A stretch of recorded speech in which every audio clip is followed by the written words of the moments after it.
With the help of Hashem, we are learning Sukah Daf Chav Gimel. We left off on Daf Chav Gimel, on top of the Amid, with the beginning of the Gemara. The Gemara is referring back to the halacha that we learned in the Mishnah, that that if someone builds a sukkah either on the top of a wagon, or on top of a ship, the Mishnah writes that it's kosher. The Gemara is going to tell us that really this is subject to a machlokes between Rabbi Akiva and Rabban Gamliel. And as the Gemara will explain, that the machlokes will be whether a sukkah needs to have a fixed dwelling status, as we are continuously learning this general theme. And if that would be the case, then a sukkah that's built on top of a wagon, a sukkah that's built on top of a ship, as we explained, and therefore there are winds that will relatively easily blow the sukkah down, that sukkah will not be valid. Or a sukkah doesn't have to have a fixed dwelling status. And yes, as we pointed out yesterday, there are many levels to it. It's not a black and white issue. Right, because as we learned before, that if you built a sukkah on top of bedboards or a bed frame, the way one of the Amoraim understands Pshat and Rabbi Yehuda, that sukkah is completely not fixed. They were speaking about a sukkah that you can literally lift up and move without taking the floor with you. Our Mishnah, in both cases at least, the floor is going to be connected with the sukkah. Could be the whole thing is not fixed, the whole wagon is moving, or the whole thing can be toppled. That's something that's similar, but is not the same. But this is going to be subject to a machlokes tanoim.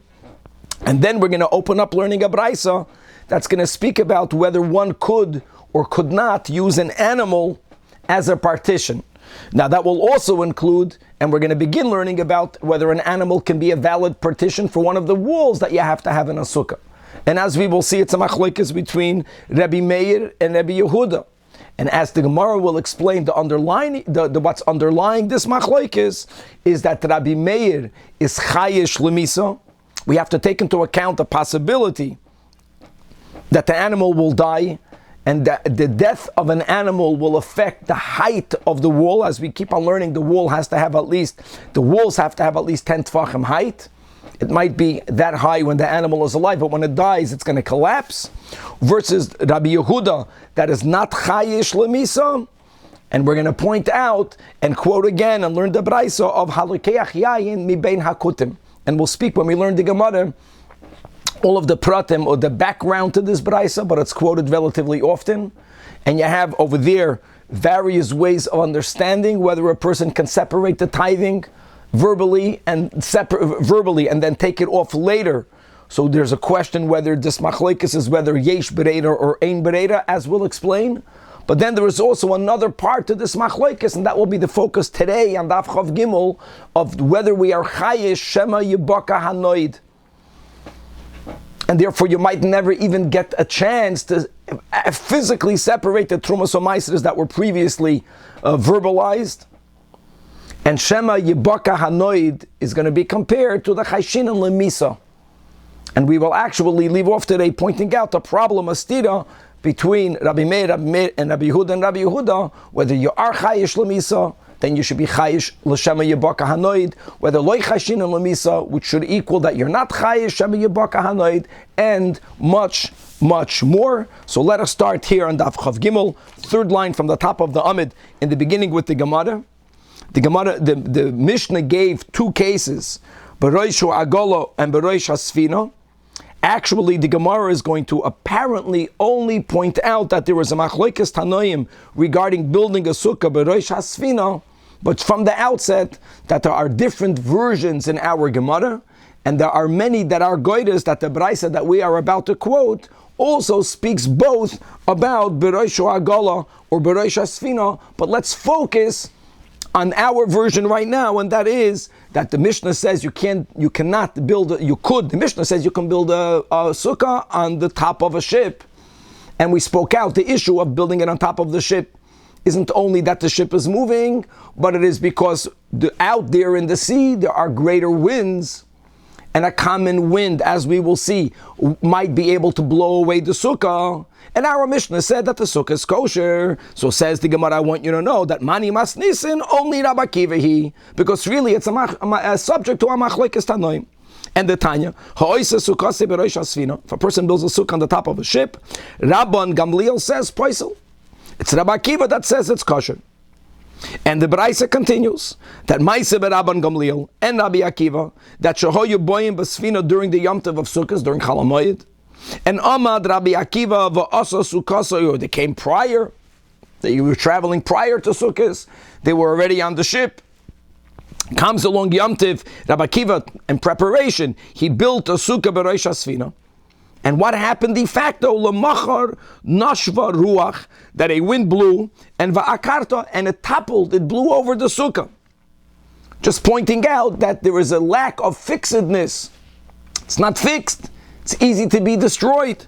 And indeed, Amarei Rabbi Gamliel turns to his chavod and he tells him, Akiva, heichen sukkascha, where is your sukkah? In other words, you see for yourself that it cannot withstand conditions at the sea. And again, just to repeat, that there are those who have in their Braisa's Girsa that the machloikis prior to the story wasn't only B'Rosh Hasfina, and clearly the issue there is about winds, but there is also together with that the same of B'Rosh Agala. So it's not exactly because wind will blow it, but it's similar that they are both not really fixed. The Agala to begin with is moving around, and again the Sfina here, as we are seeing, it's the issue of the wind. Okay.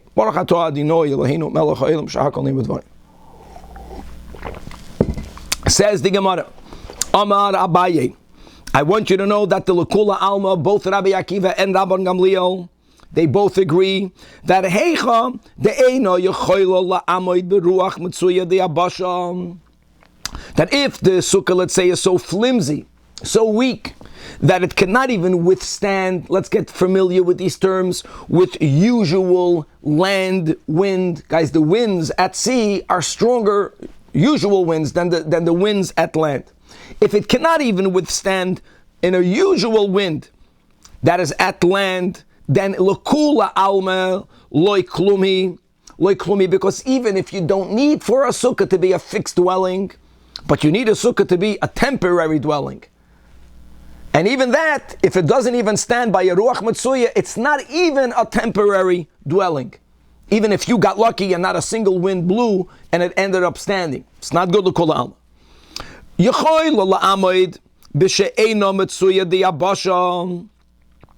If it's able to withstand unusually strong land winds, then again everyone will agree, kula alma loy pligi de ksheira. In other words, even if we will hold that a sukkah has to be what we will call halachically a fixed dwelling, that's called a fixed dwelling, because it can withstand even unusually strong winds. Keep pligi. Whereas there are machlokes, b'de yechoila la'amoid beruach mitzuya de'abasha. Usual land winds is something that will not topple your sukkah, but ve'eni yechoila la'amoid, but it cannot withstand. And let's read the side. Let's read the Mesoidas Hashaz. It's unable to withstand beruach mitzuya diyam.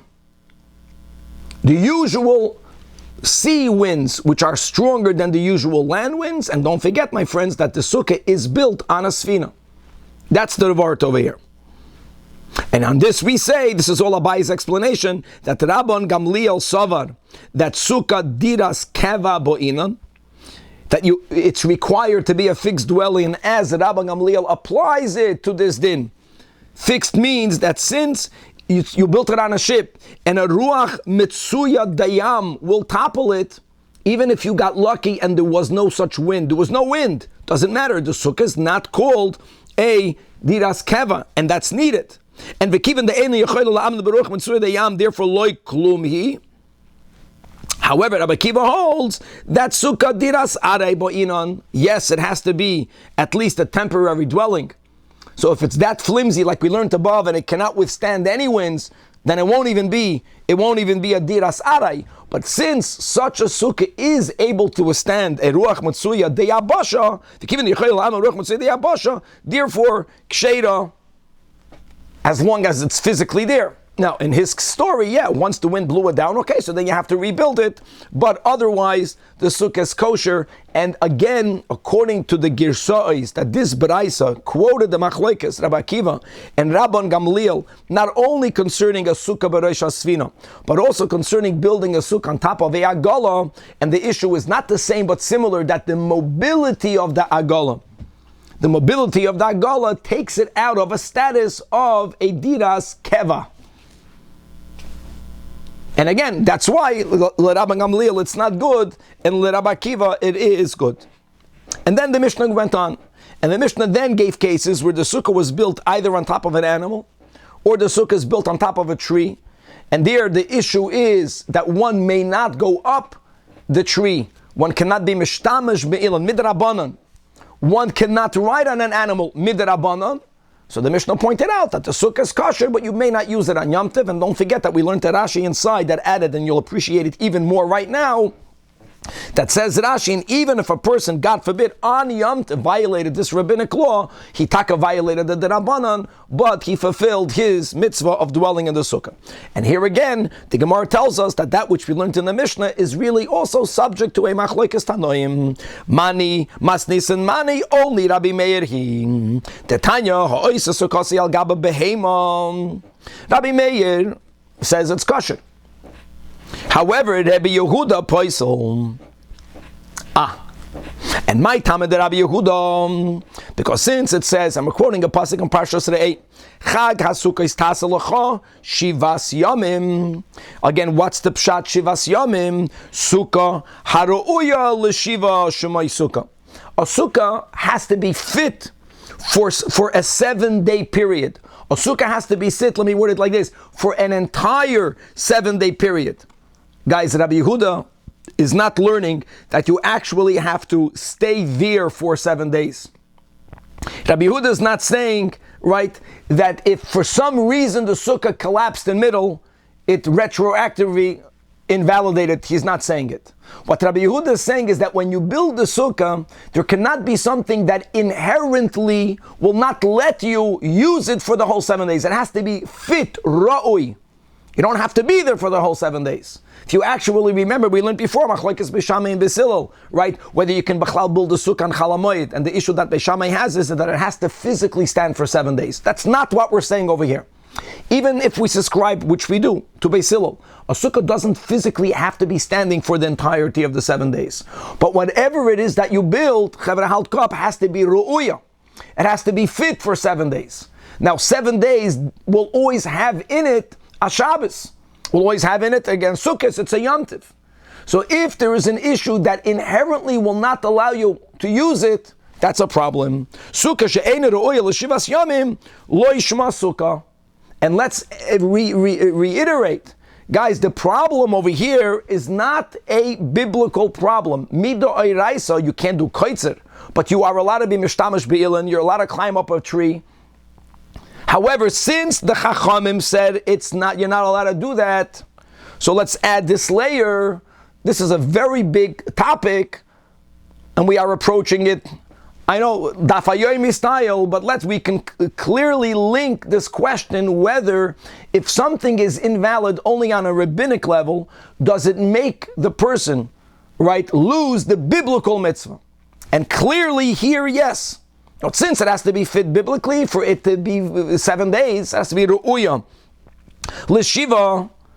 And since midrabanan, you can't use it on Shabbos, can be mishtamash be'ilan. Therefore, it's not valid even on a biblical level. That is the shita of Rabbi Yehuda. And the Gemara, by asking Rabbi Meir, clearly Rabbi Meir subscribes to this limud of Chag HaSukkah is tasel l'chashivas yamim, that it has to be ru'uya l'shiva. However, what Rabbi Meir will say is that Hanami midoraisa mechsa chazya, since the issue of ishtamshus be'ilan or bebehema is only a rabbinic issue, I know it's not fit midrabanan and Yataka should not use it. But it's v'rabanan u'de gazriba. It's only a rabbinic issue. So this now, according to the way we are learning it, and so learns the Ritva and many other Rishonim, this is a machlokes Tanaim, whether we say that if there is an issue that's only midrabanan, whether that has the koyach to invalidate one's fulfillment, even on a edoiraisa level. And so holds Rabbi Yehuda. So that means even on a edoiraisa level, it's not fit, because of the Gzeiras Rabbanan. And therefore, the whole sukkah is not valid. Rabbi Meir is moida that you cannot use it. Rabbi Meir, according to the way we're learning, is moida to the limud that it has to be ru'uya, but it's ru'uya on a biblical level. So you can't say it's not ru'uya. Taka, don't go on it Shabbos. But otherwise, during Chol HaMoed, you have yourself a gavaldik sukkah, and that is the shita of our Mishnah. Okay. And now that we are mentioning Rabbi Yehuda and Rabbi Meir, now we're going to begin, guys. This little dot is really a braisa. We had this in Eruvin. And we're going to open up a sugya that's going to go into the next daf as well. Says the Gemara, quoting a braisa. What happens, not that you built a sukkah on top of an animal, which would mean that you have to use the animal, you have to climb the animal, you have to be sitting or leaning on the animal during Shabbos and Yontif. No. Asa la behema doifen la sukkah. The sukkah is built on the ground. And Narvas, then the one of the walls or more, doesn't matter, you're using a living animal to be a wall for the sukkah. And here we have a machlokes tanoim. Rabbi Meir Poisel, Rabbi Yehuda Machshir. Shahoya Rabbi Meir Oimer, Kol davar sheyesh bei ruach hayim, anything that is alive. Ein oisen oisoi loy doifem l'sukkah, not the use for a partition. And now we're going to go through many areas in Allah where a partition is needed. Let's begin with sukkah. You need to have midoiraisa, a partition. Rav Meir says it's not going to be a valid partition. Next din will be v'loy lechila mavui midrabanan, like we are reviewing recently relatively a lot. When you have even a closed mavui, a mavui she'ena mefulash. Nevertheless, midrabanan, you may not carry in that mavi because it's directly open to a reshus harabim. And there is a solution, and the solution is relatively an easy solution, and that is to build a lechi, right, a side post at the entrance of the mavi. There are other solutions as well, but an animal, if it's standing in its place and it's going to have the minimum 10 tefach height, which we have by the lechi, so says Rav Meir, it's not going to be a valid lechi. Another din, v'loy pasen lebirois. Pase birois is that when you build wells in public areas, and being that Chazal wanted to facilitate people's mitzvah of Aliyah l'regel, which would demand of them to make a trip that would go over Shabbos, and people would not pull over then to Samaria to stay for Shabbos. There they would stop at the side of the road, and they built water pits. They built wells to give people and animals water if they were to spend Shabbos out there on the road. Problem is a halachic problem. How do you remove water from a well when the inside of the well has a status of a reshus hayachid? Outside of the well, minimally will have a status of a karmelis. Well, midrabanan, you can't take from a reshus hayachid to a karmelis. And the solution is, and they made a very easy solution, is that you built these double posts, diyoimdin, that have for Shabbos one amma going in one direction, it's a right angle, and one amma going in another direction. In other words, the width is an amma, the height has to be 10 tfachim, and you put it, there's a certain limit to how far you can put it away from the well, but you put it in all of the four directions, all of the four corners of the well, and the area inside these beams, these posts, are considered reshus hayachid. Now what happens if there's an animal, you have the amma. It's 10 tfachim high, it's an amma wide. We're not speaking about right angling an animal, but using the animal as one side of one of these double posts. It should be part of the solution. Says Rav Meir, it's not going to be a part of a solution because it's not considered a partition. And next din, v'loy goylel lakever. So goylel lakever, we're going to follow the Rishonim that taich. We're speaking about a tomb cover. It's a casket, and it has a cover. Now, the cover of a tomb is a source of corpse tuma, and it's metama b'mago b'masa. So it's interesting. Someone is using an animal to cover a tomb, and you use that. So says Rabbi Meir, well, halachically, it's not considered a partition. Here we're not speaking about a vertical, we're speaking about a horizontal, but it's the same concept, and it doesn't acquire the halachas of a goylel. And the final din in the Braisa, and Mishum Rabbi Yosef Glili Amru, that following the sheet of Rabbi Meir, that a living animal doesn't have a status of a partition, and we're speaking of living animals, that when you want to write a document, a get, a divorce bill, and as we will see, we are not limited to write it only on a parchment. It may be written, let's say, on a plank of wood, but you may not write it on an animal. And on all of these cases, again, Rabbi Yehuda's machshir. And now, says the Gemara, my Talmud Rabbi Meir. Let's go back to the beginning. Why does Rav Meir hold that you may not use a living animal to serve as a partition for a wall or more of a sukkah? So here we have a machlekes amoyroyim. Chevra halka. Abaye says that really the issue that Rav Meir has is not a biblical issue; it's a rabbinic issue. And what is that? Shema tamus, the animal might die. Now, when an animal dies, it will collapse. The carcass of the animal will not have the 10 tefach height. So even though when it's alive it has the 10 tefach height, and therefore right now midoi raisa it's a valid partition, but since it might collapse and you will lose your wall, so never use it. So explains Abaya Bishitas Rabbi Meir and Abzeda Amar. By the way, Abzeda agrees with Abaya that the issue is not of a biblical nature. It's a gezeda derabanan. But what's the gezeda? Shema tivrach. The animal might run away.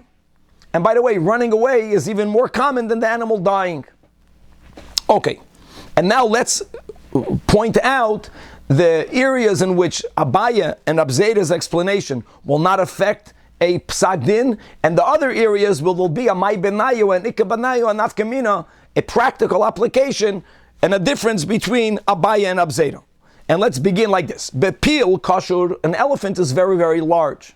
And even after an elephant dies, the carcass of an elephant is still 10 tefach high or higher.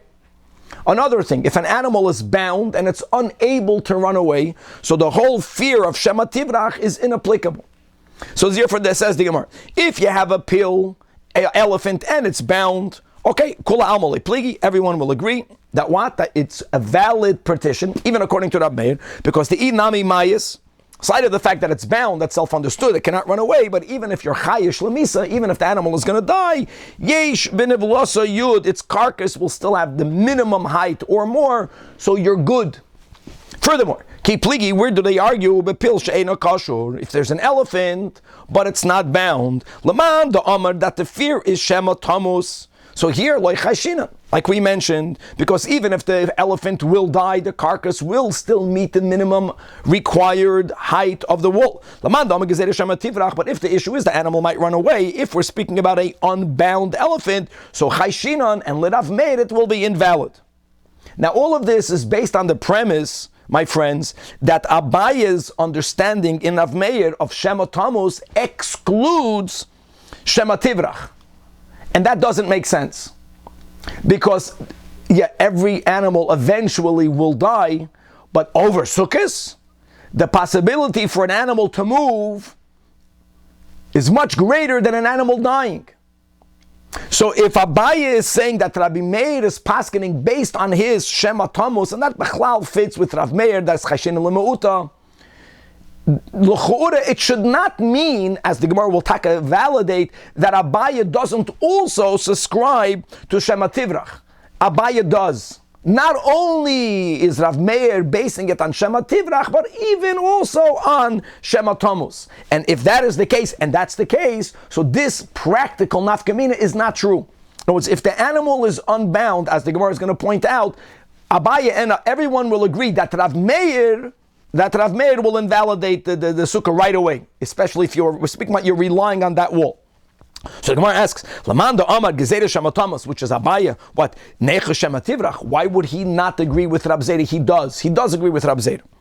Ella, therefore, the Gemara clarifies. Bepil she'ena kashur, if there's an elephant, again, the issue of the advantage of an elephant or any large animal is that even if it becomes a carcass, it still has the required height. If it's not bound, the issue of Shema Tivrach for sure is something that Abaya also subscribes Bishitas Rab Meir Kula Amalei Pligi, that since the animal might move away, The animal might move away. This sukkah is not valid.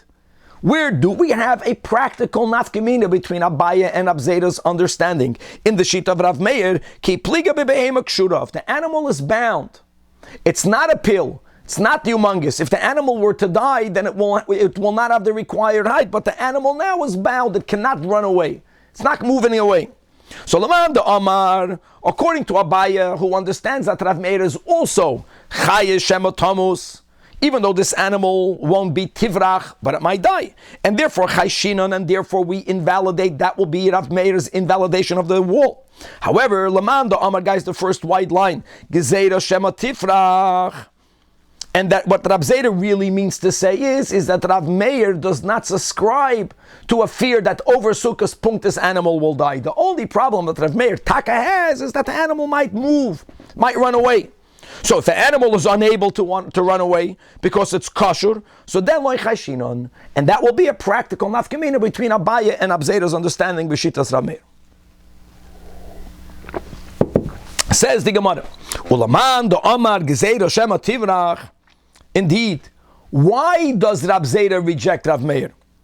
I mean, you're telling me that the Chachamim, because of certain fears, they invalidate. And as we just learned above, that once there is a rabbinic invalidation, according to some, it can affect the status even on a biblical level. Well, Nechosh Shema Tamus, and that's the word, the second wide line. Misa loy shchicha. It's all relative, but compared to the possibility of an animal moving away, yeah, animals move, they're living. Dying, yeah, eventually, will it die now? Guys, we keep on having this throughout Shas. That's not something that is likely. It's much more unlikely. Nikuda. And now, guys, this is very important. What we are asking right now isn't only going to be a question against Rabbi Yehuda, as many Rishonim learn, right? That Rabbi Yehuda is the Tana that's lenient. He's not chayish, and until the animal moves away or until the animal dies, Rabbi Yehuda says that the animal is a valid partition. This question will even be on Rav Meir. Because Bein la Abaya, Bein la Rav Zera, what became clear is that Rabbi Meir's problem is not a biblical problem. It's only of a rabbinic nature. And let's go on Rav Meir. How can you say that the problem is only midrabanan? One of the requirements we have for a partition that it has to not only have the height of 10 tfachim, but as we learned above, taking out the sheet of Rabbi Yossi, right, taking out the das yachid, that we do say good achis. We don't paskin that way. In other words, we say good asik. If the mechitza is within 3 tfachim of the ground, or even better on the ground, then once you hit the minimum height, then it goes up until the schach. That's fine. But since gedoyim boikim boy, we don't go in the other way. If the mechitza is milmayla lamata, in other words, that the bottom part of the partition is not within 3 tfachim, it's not a valid partition. Well, guys, the wall, the side, the zaitin of the animal will have 10 tfachim. But the legs of the animal in many cases will be above 10 tfachim. So that's a problem over here. You have empty space between its legs. And guys, understand again that this kasha isn't only on Rebbe Yehuda, but even on Rabbi Meir, that says poisel. You just said poisel is not midoraisa. Both Abaye and Abz, it's only midrab. Why only midrabanan? You don't have a partition. And there, guys, what we're going to learn now is not a doichik. What we're going to learn now is a very important klal, that whenever we learn a halacha in a Mishnah or in a Braisa, it's very common that the Mishnah and the Braisa, they're not paskening a practical din. They're teaching you one part, they're focusing on one part of Allah. We are focusing right now on the part of whether a living animal is valid or not. Are we chayish shematamus? Are we chayish shemativrach? That's the focus of this Braisa. And just because the Braisa will say that Rabbi Yehuda says machshir, or even that Meir is poisel midrabanan, there are other areas that this Braisa is not focusing on. And as long as there is the most minute, outlandish circumstance where the other issue is not relevant, which is in a very limited case, then that will be the practical case where they argue.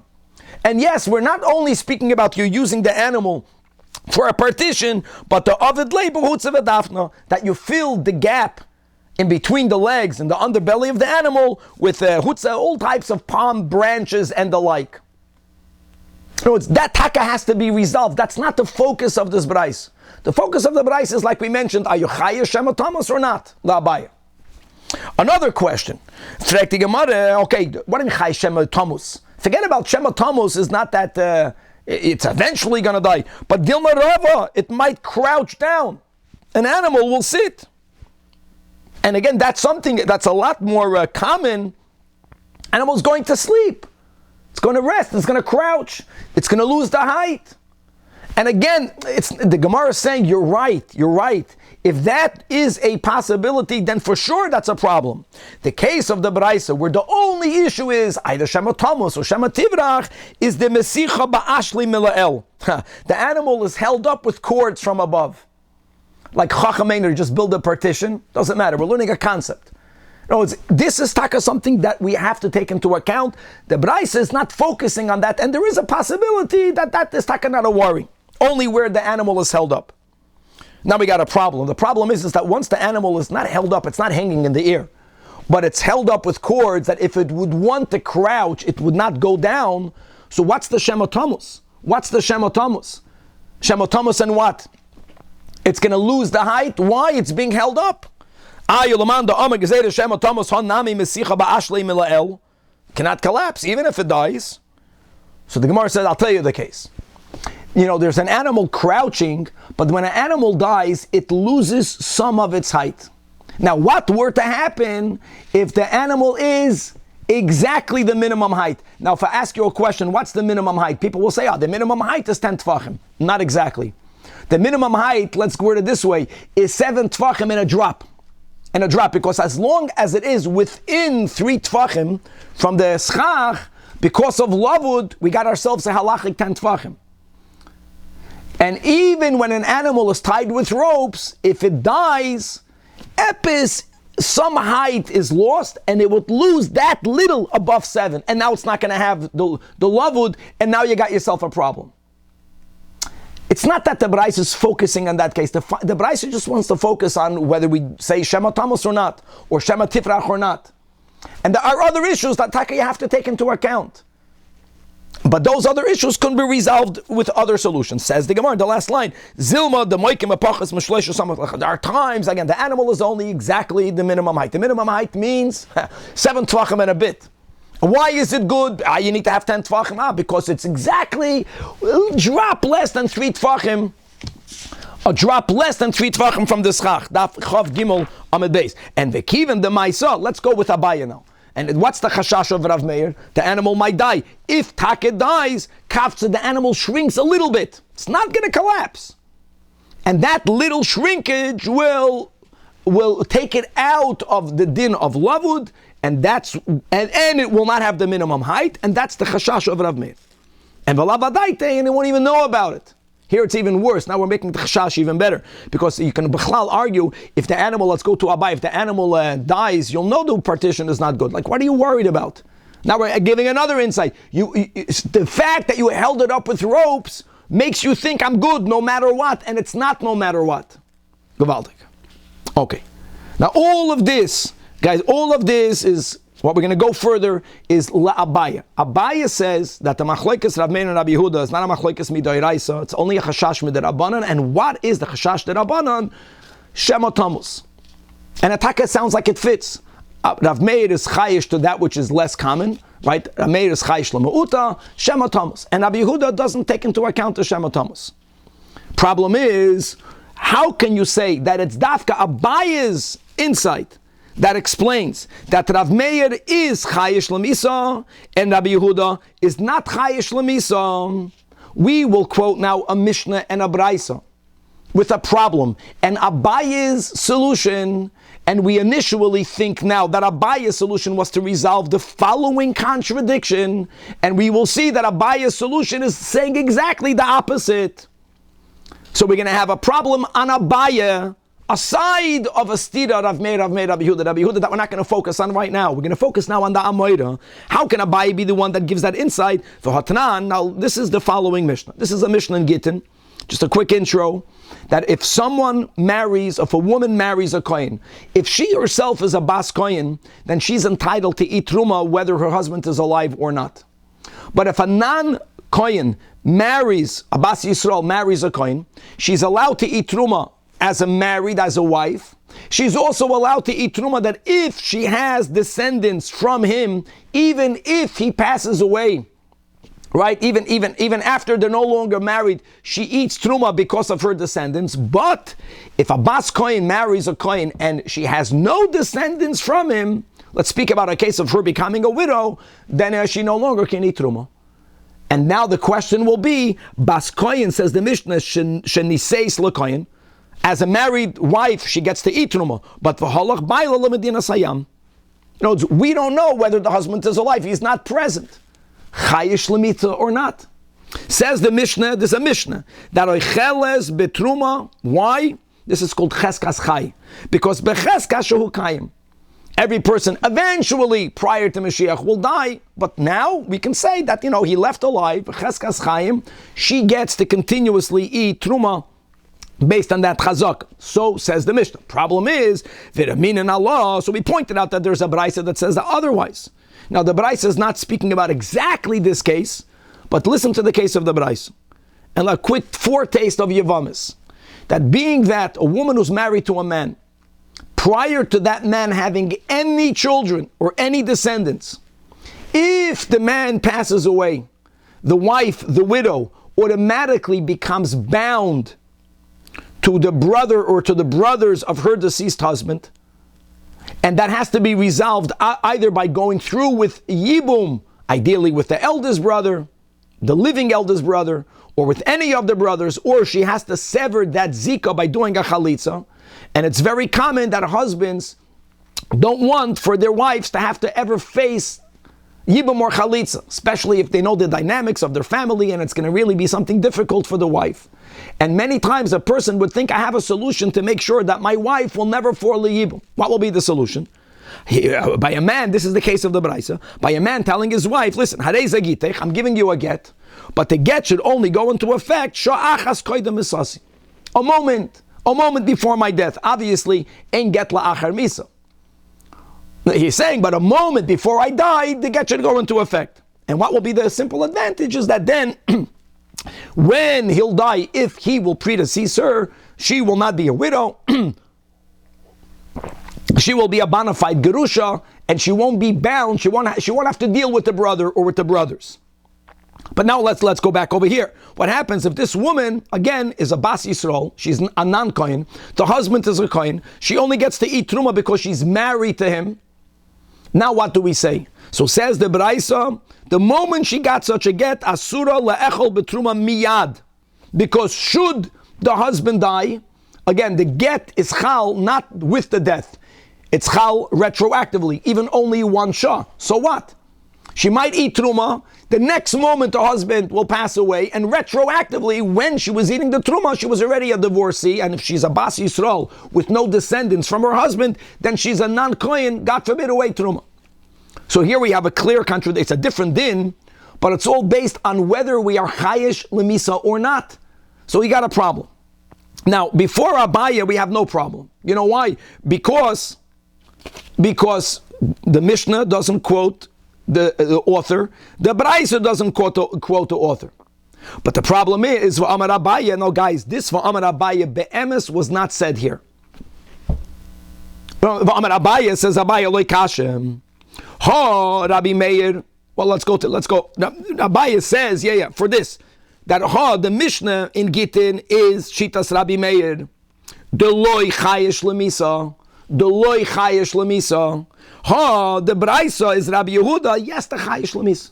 Taka machlokes, and he attributed Rav Meir and Rabbi Yehuda. Now the problem is, where did Abaya get? From where did he see? Again, we'll see that this statement is, we didn't understand Abaya. But that's the Ahavamina. And from where did Abaya know that there is a machlokes elsewhere between Rabbi Meir and Rabbi Yehuda? And according to our initial understanding of Abaya, that the Mishnah is Rabbi Meir. Deloy chayesh lemisa. Cheskas chay. And Rabbi Yehuda, the Braisa, is the one that is chayesh lemisa, that Abaya brought a proof, the Tanya. Now all of this will have to be corrected. But what was the initial understanding? What was this proof? Now guys, we just had this Braisa. Take a look on the side. You have this in Bava Kamen, Demayin, Yuman, Erev, and Ilan, Chulin. Look how many times it's quoted. The Braisa is regarding someone who buys wine mibein hakutim. Couple of steps here. Number one, you had this nation that's on Chedav moved into the Holy Land. We called them the Kutim. They came from Eretz. They came from that area. They converted out of fear. Bachlal amongst the Tanoim, even in the times, in the earlier times, there are certain Tanoim that never considered them Jewish. Obviously, this Braisa, this Tana, considers them Jewish. Why is that? Because Goyim who own land in Eretz Yisrael and whose that land grows produce, that produce is not subject to Trumas U'Maisros. This Tana clearly holds that their lands, and here we're speaking just as an example, they have a vineyard, the wine that grows there is subject biblically to Trumas U'Maisros. That's step number one. Step number two, there was a time that the Rabbanan made a gzeira that we are not allowed to buy wine from them. So no one would ever buy wine from them. This Braisa obviously is speaking about the time prior to that rabbinic gzeira. Step number three, even according to the Tanoim that looked at Kutim like Jews, one of the areas of the Torah that they did not keep is the Lifnei Iver Loisitin Michshol, the way we understand it, the way God told it to Moshe. They took that verse literally. Don't place a stumbling block in front of the blind. But they had no problem doing something that would affect someone else violating the mitzvahs. So as we have in the beginning of Chulin, that even when they would eat basar shchuta, but you couldn't buy meat from them because for you they might not shecht it well, and they don't care if they are giving you, if they are affecting you or somehow causing you to sin. Same thing over here. Even if they would separate all of the Trumas U'Maisros for their own, but if they would sell their produce, they wouldn't care if it's not tithed at all.